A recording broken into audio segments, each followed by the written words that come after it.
पाकिस्तान की जेल में आप इतने सालों तक रहे हैं जी तो कभी कुछ मन में गलत ख्याल भी आते होंगे परिवार से दूर? सर, जितना भी वक्त मैंने गुजारा है अपने परिवार से दूरी का, शायद कोई दिन ऐसा नहीं आया मैंने घर को हमने याद नहीं किया। नमस्कार, मैं मनीष दुबे और आप देख रहे हैं जनज्वार। 24 साल की उम्र में एक व्यक्ति कानपुर से पाकिस्तान गया था और आज 52 साल की उम्र में होकर वो लौटा है। उसके लिए ये दिवाली ताउम्र यादगार रहेगी।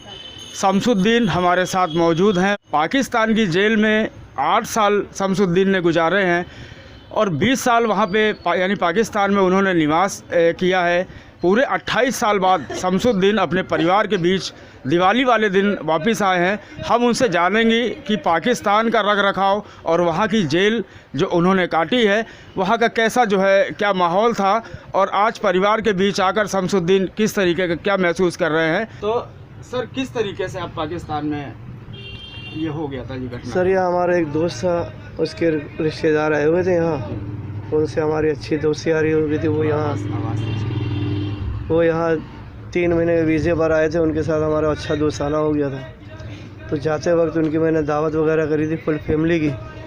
तो जाते टाइम उनसे मैंने एड्रेस ले दिया कि भाई अगर मेरा कभी आने का दिल हो घूमने के लिए तो आप मुझे कोई अपना एड्रेस दे दें ताकि मैं भी घूम जाऊँ आके पाकिस्तान।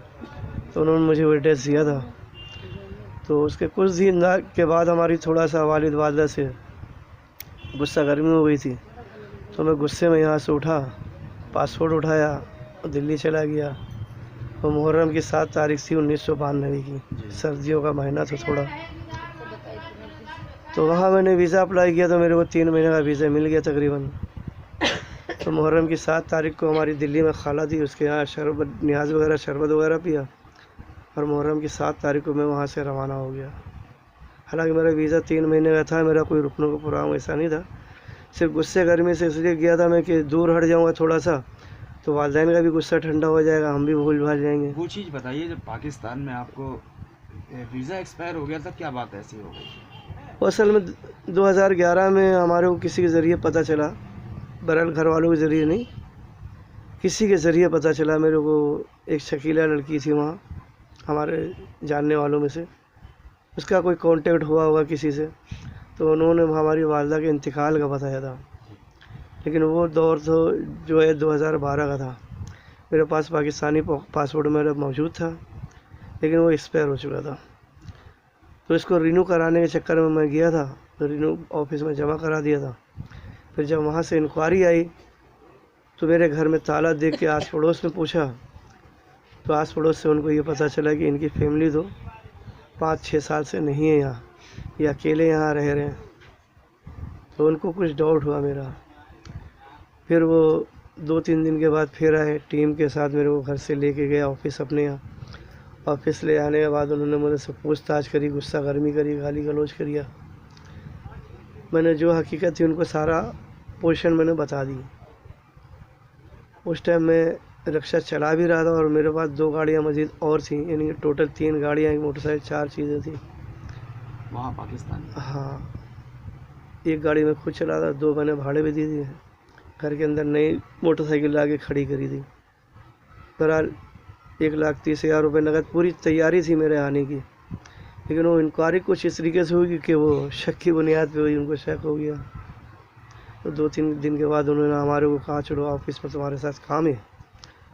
तो जब मैं ऑफिस आया उनके तो वहाँ मेरे को उन्होंने गिरफ़्तार किया। हिंदुस्तान के अंदर भी जो जेलें होती हैं वो बड़ी भयावह हैं, जेलों के अंदर का रख रखाव बड़ा ख़राब है। तो पाकिस्तान की जेल में आपके साथ कैसा बर्ताव होता था? सर, वहाँ के एक शेड्यूल है, जजों की तरफ से आर्डर है सुप्रीम कोर्ट से कि इंसानी बुनियाद पर सारे कैदी एक जैसे हैं। इनके साथ किसी किस्म का केसेस के मुतालिक इनके साथ, उसके ख़िलाफ़ केस के मुतालिक इनके साथ व्यवहार नहीं किया जाए। बहरहाल जेल वहाँ की एक डिसिप्लिन है कि लड़ाई झगड़ा नहीं करो, गुस्सा गर्मी नहीं करो, जेल के डिसिप्लिन के ख़िलाफ़ कोई काम नहीं करो। तो जेल इंतज़ामिया में अगर इससे कोई ताल्लुक़ नहीं था किसका क्या केस है। हर तरह के केस आते हैं जो अच्छे नहीं समझे जाते हैं। आप ये समझ लो, पोशीदा अल्फाजों में मैं आपको बता रहा हूँ।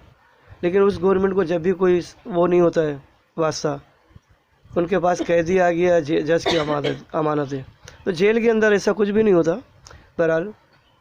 लेकिन जब एजेंसियां वहाँ की गिरफ़्तार करती हैं, उनका जो सलूक होता है वो आप यूँ कह लें इंसानी हकूक़ की इंतहा खिलाफ वर्जी करते हैं, और जहाँ तक उनकी हद होती है वो वहाँ तक चले जाते हैं। सर कैसा क्या करते हैं मतलब? वो मारते पीटते भी हैं, ज़हनी टॉर्चर भी करते हैं, जगाते हैं, सोने नहीं देते हैं, हाथ बांध देते हैं, लकड़ियों के साथ खड़ा कर देते हैं, पैर में लकड़ियाँ बांध देते हैं, दीवार के साथ बांध देते हैं। 24 घंटा बंदा खड़ा रहता है, हाथ उसके सीधे होते हैं। मतलब इसी तरीके से बहुत से उनके पास हरबे हैं। आपको भी टॉर्चर किया गया वहाँ पे? सर मेरे को सिर्फ खड़ा किया गया, डंडा बांध के मेरे हाथ पे सारी रात खड़ा किया, और फिर उसके बाद हमारे को जब वहाँ से आज़ाद किया गया तो रात को 2:30 बजे थे। अच्छा, बाकी लोगों का कैसा ट्रीटमेंट होता है जेल के अंदर पाकिस्तान में?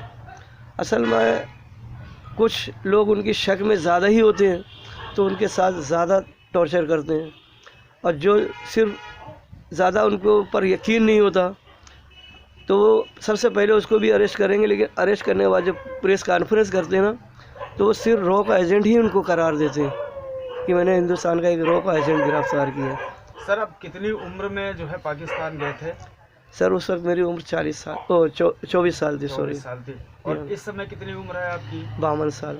52 साल, यानी कुल 28 साल जो है, 8 साल जेल और 20 साल जी वहाँ। हाँ जी। ये क्या आपको हिंदुस्तान की सरकार से या राज्य की सरकार से कोई मदद मिली थी? सर हाँ, हिंदुस्तान की सरकार से हमारे को पूरी मदद मिली, और मैं अपनी हुकूमत का बहुत शुक्रगुज़ार हूँ कि जिस ईमानदारी के साथ उन्होंने मेरे केस को फॉलो किया है, और यहाँ से जो भी उन्होंने यहाँ से उसका रीज़न दिया है उसका बहुत अच्छा रीज़न मिला। जिस टाइम मैं अपनी हुकूमत वो अपने मुल्क के में दाखिल हुआ हूँ तो पंजाब पुलिस ने भी बड़े एहतराम के साथ मेरा इस्तकबाल किया, और हमारे को इज़्ज़त और एहतराम के साथ लेकर आए हेल्थ सेंटर नारायणगढ़ में। और वहाँ ये समझ लो कि जैसे दोस्ताना माहौल, अपने अजीज़ रिश्तेदारों का लोग इस्तेमाल करते हैं, ख्याल रखते हैं।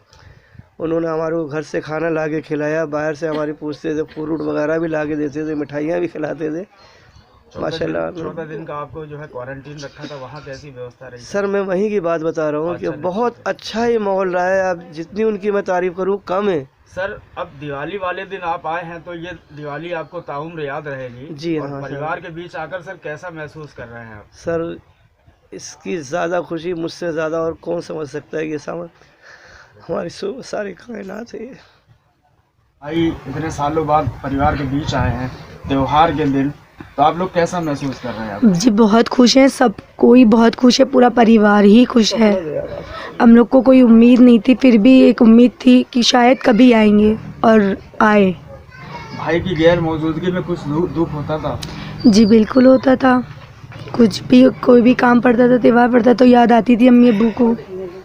भाई की कोई सूचना मिली पाकिस्तान के वहाँ से जब वे जेल में थे? जी नहीं, सूचना नहीं मिली थी।